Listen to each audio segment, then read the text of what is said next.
Échange de fanions entre Volgograd et Nantes en guise d'ouverture de la saison européenne. Le temps d'une photo et c'est Nantes qui se montre le plus dangereux à l'image de Jafet Endoram qui trouve Loko mais Samourokov s'interpose. Les Canaries dominent et vont être récompensés à la 28e minute. Loko remet instantanément pour Nicolas Wedek. Nicolas Wedek qui ouvre le score 1-0 pour le FC Nantes.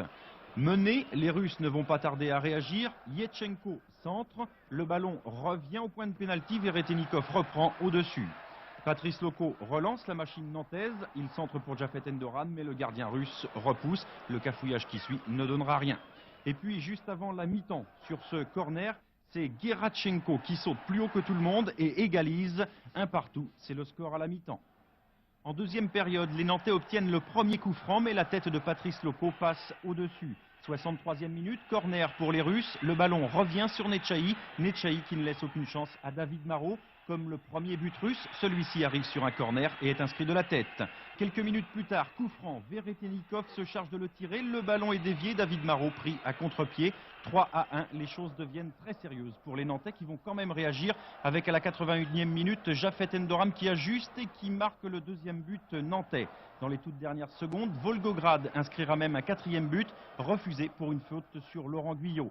3-2, score final, rendez-vous dans 15 jours à la Beaujoire pour le match retour.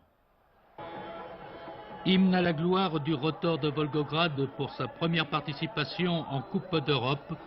Le stade de Central se lève et hurle sa joie. Son équipe menait 3-1 après 75 minutes de jeu. 82e minute, détresse dans les yeux de cette jeune fille. Endoram a marqué 3-2. Nantes est revenu dans la course à la qualification. En menant 1-0, je crois que c'était logique, on faisait le jeu, on a pris des buts, sur corner, sur coup franc, on n'en avait pas là avant le match. Ils étaient surtout dangereux sur corner et sur coup franc.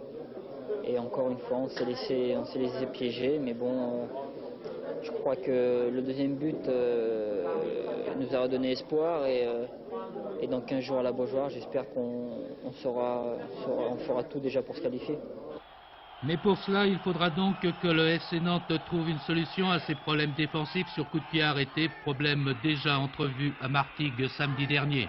Nous avons été un petit peu inquiets, on n'a pas suffisamment existé dans le jeu aérien et surtout dans le tempérament et dans la motivation défensive. À nous de rectifier le tir et comme on a des éléments qui sont capables de le faire, je ne pense pas que ça pose de problème.